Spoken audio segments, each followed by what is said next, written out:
چائے پینے کے جو نارمل اثرات ہیں کہ ذرا چاقو چبند ہو جائیں، ذرا ہیپی ہو جائیں، ذرا متحرک ہو جائیں، پلس تھوڑے چڑچڑے ہو جائیں، یہ ایک اس کا سائیڈ ایفیکٹ تھا جو کہ ایڈکشن کی وجہ سے آتا ہے، چائے کی وجہ سے نہیں آتا. جب آپ چائے کے ایڈکٹ ہوتے ہیں تو تب آتا ہے. آپ یوں سمجھے کہ 50 سال پہلے میں نے شروع کی اور پھر 10-12 کپ روز تک گیا، پھر ساتھ کافی پینی شروع کی، اس کے بعد چائے کم کر دی. 2006 میں کافی چھوڑ دی کیونکہ اس سے مجھے پتہ لگتا تھا کہ میں جٹری ہوتا ہوں، چائے سے نہیں ہوتا. پھر چائے آہستہ آہستہ لگا کہ اس سے میں چڑچڑا ہوتا ہوں، تو میرے ذہن میں تھا کہ اب یہ کیا مصیبت ہے. اور پھر رات کو ٹاک شو دیکھتے رہنا، جاگتے رہنا، سونے کو دل نہ کرنا، لگتا تھا کہ سونا وقت ضائع کرنے کے مترادف ہے اور دیر تک جاگنا تو پھر دیر تک صبح سونا، تو یہ ساری خرابیاں تھیں. تو میں نے کہا چھوڑ نہیں. وہ تقریباً نیچے آتے آتے 2 کپ تھی اور میں ملٹن کینز میں تھا اپنے گھر میں، اور مجھے وہاں کوئی کام کاج بھی نہیں تھا. ایویں سویرے سو کے اٹھا تو میں نے جب 1 کپ چائے بنائی اور اس کو میں نے جب پیا تو مجھے لگا کہ میں چڑچڑا ہوں. تو میں نے فیصلہ کیا کہ آئی کال اٹ اے ڈے. آج 2019 ویلا تھا نا، کسی جگہ گیا ہوا تھا نا، یہاں نہیں تھا.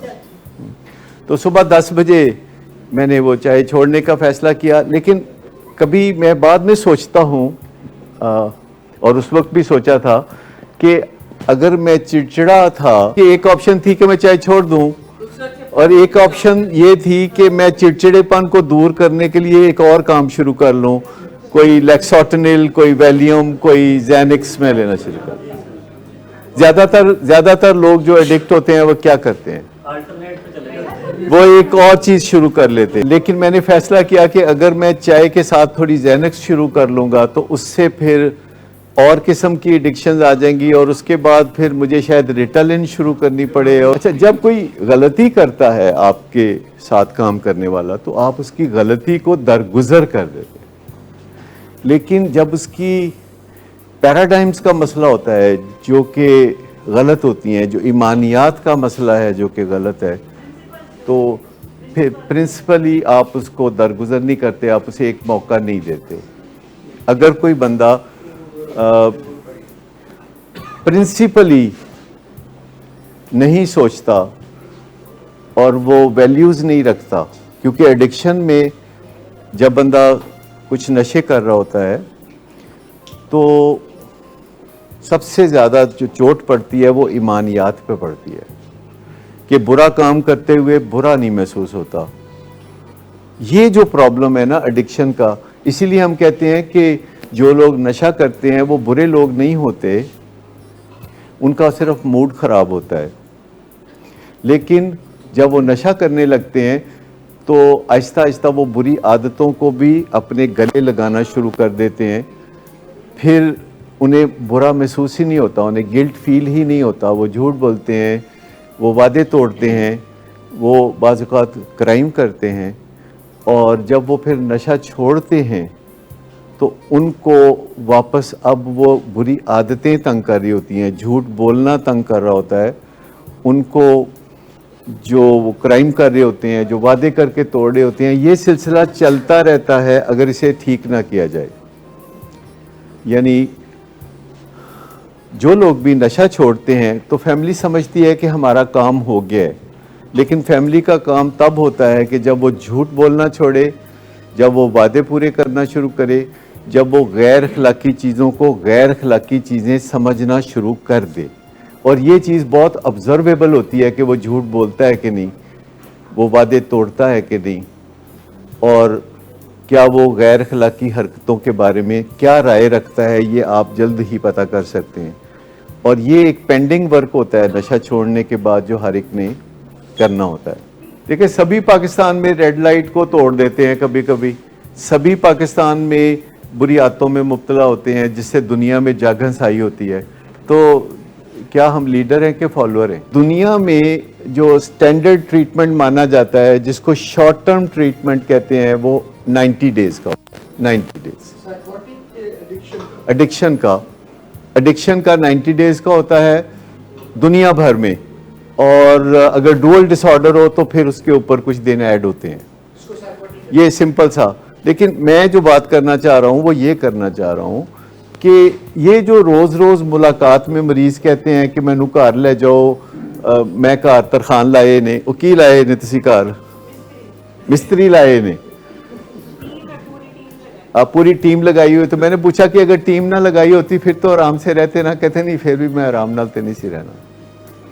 تو بات یہ ہے کہ یہ جو روز روز ہم سنتے ہیں کہ پیشنٹس اپنے گھر والوں کو کہہ رہے ہیں میں بڑا اداس ہو گیا ہوں, مجھے کام بڑے ہیں, میں گھر کو مس کر رہا ہوں, میں آپ کو بہت یاد کر رہا ہوں, یہ سب چیزیں جو کر رہے ہیں, تو ہونا یہ چاہیے کہ کچھ آبزرویبل اور میجریبل کام ہونا چاہیے, کوئی ناپ تول کا نظام ہونا چاہیے کہ جس میں پتہ چل سکے کہ اگر آپ نے 100 دن سے پہلے اپنا کام مکمل کر لیا ہے تو 100 دن سے پہلے چلے جائیے. اب میں یہ کہہ رہا ہوں کہ ایک وہ 10 ٹاسک آف دی فیملی ہوتے ہیں جو آپ کو یہاں اکثر بتائے جاتے ہیں. کون سے ہیں جی, ذرا دکھائیے. 10 task for the family and 10 task for the addict. ابھی آپ کو دکھاتے ہیں کہ 10 کام ہیں, اگر آپ وہ کام کر لیتے ہیں, یہ 10 ٹاسک فار دی فیملی ہیں, یہ فیملی نے کرنے ہوتے ہیں. اب ذرا آپ دوسرے لے آئیے, 10 ٹاسک فار دی ایڈکٹس, یہ آپ کے سامنے کام ہے جس کے اوپر اکثر آپ کو یہاں سے انفارمیشن ملتی ہے, فیڈ بیک میں غالب مسامنا یہ کرتی ہیں. کچھ ٹاسک ہوتے ہیں جو کہ کرنے ہوتے ہیں اور وہ ضروری نہیں کہ 100 دن میں ہی ہوں, آپ ان کو 80 دن میں بھی کر سکتے ہیں, آپ ان کو 70 دن میں بھی کر سکتے ہیں, بہت زور لگا کے 60 دن میں بھی کر سکتے ہیں. لیکن یوزولی آپ کا دھیان ان کاموں کی طرف نہیں ہوتا, آپ کا دھیان کسی نہ کسی طریقے سے اپنے ٹریٹمنٹ کو سیبوٹیج کرنا ہوتا ہے.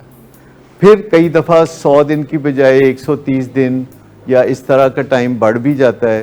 لیکن مجھے یہ خیال آیا کہ اگر آپ میں سے کسی کو یہ پتہ چل جائے کہ یہ کام کرنے سے میں جلدی جا سکتا ہوں تو وہ یہ کام جلدی کر کے جلدی چلا جائے, اور وہ کام ایسے ہوں گے جو کہ آبزرویبل ہو اور میجریبل ہو. سیبوٹیجنگ صرف اس ایک طریقے سے نہیں ہوتی کہ انڈور میں آپ ڈرگ کرنا شروع کر دیں یا ڈرنک کرنا شروع کر دیں.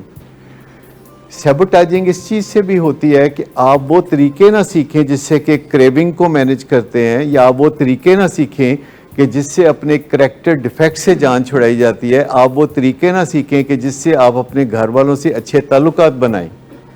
وہ طریقے سیکھنا بھی بہت امپورٹنٹ ہے. نان ایشوز پہ زیادہ تر بات ہوتی ہے. جب بھی کوئی پیشنٹ آتا ہے تو سب سے پہلے وہ استغاثہ بنانا شروع کرتا ہے پروفیشنلز کے حوالے سے, ولنگ ویز کے حوالے سے. اس کا مطلب آپ کو سمجھ میں آتا ہے استغاثہ بنانا کیا ہوتا ہے؟ کوئی نہ کوئی بات ایسی, مجھے قبض ہے 5 دن سے, انہوں نے کچھ کیا ہی نہیں, اور وہ مجھے بتائیے کہ کوئی پیشنٹ کو اگر 5 دن سے قبض ہو اور وہ ماں باپ کو بتائے اور ڈاکٹرز کو بتائے ہی نہ. مثال کے طور پر گھر والوں کے ساتھ اگر برا سلوک کیا جائے گا جبکہ وہ وزٹ پہ آئیں, تو اس سے گھر والوں کو اس فیصلہ کرنے میں مدد ملے گی کہ اس کو لے جائیں, یا وہ کہیں گے کہ نہیں اس کو بھی رہنا چاہیے. لیکن واٹ اف کہ اگر گھر والوں کے ساتھ بہت اچھا سلوک کرنا شروع کر دیں, اپنی ندامت کا اظہار کرنا شروع کر دیں, اور اپنی غلطیوں کا ادراک کرنا شروع کر دیں, اپنی غلطیوں کا ذکر کرنا شروع کر دیں, اور اپنے فیوچر کے حوالے سے فالو اپ اور علاج کی باتیں کریں, اور یہ کہنا شروع کر دیں کہ میں عدنان کو چھوڑ دوں گا اور سلمان کو چھوڑ دوں گا اور ندیم کو چھوڑ دوں گا, نام لے لے کے اگر بتانا شروع کر. Good afternoon sir. Good afternoon. Sir ایک کلائنٹ بہت دیر سے آپ کا انتظار کر رہے ہیں. کیا تمہیں کس نے کہا تھا اپائنٹمنٹ دینے کو؟ سر کل شام آپ ہی نہیں تو کہا تھا. جھوٹ بولتی ہو تم. میں نے تمہیں کب کہا تھا؟ تم سب جھوٹ بولتے ہو مجھ سے. شراب نوشی کی وجہ کردار کی خرابی نہیں, موڈ کی خرابی ہے. شراب نوشی کبھی بھی نشے کی بیماری میں بدل سکتی ہے. نشے کی بیماری ہر سٹیج پر قابل علاج ہے. مدد حاصل کیجیے کیونکہ وہ ایسا نہیں کرے گا. ولنگ ویز سے مدد حاصل کیجیے, کہیں سے بھی مدد حاصل کیجیے, لیکن فوری مدد حاصل کیجیے. جس معجزے کے انتظار میں آپ نے بہت دیر کر دی, اب وہ دستک دے رہا ہے. مدد حاصل کیجیے, مدد حاصل کیجیے, مدد حاصل کیجیے.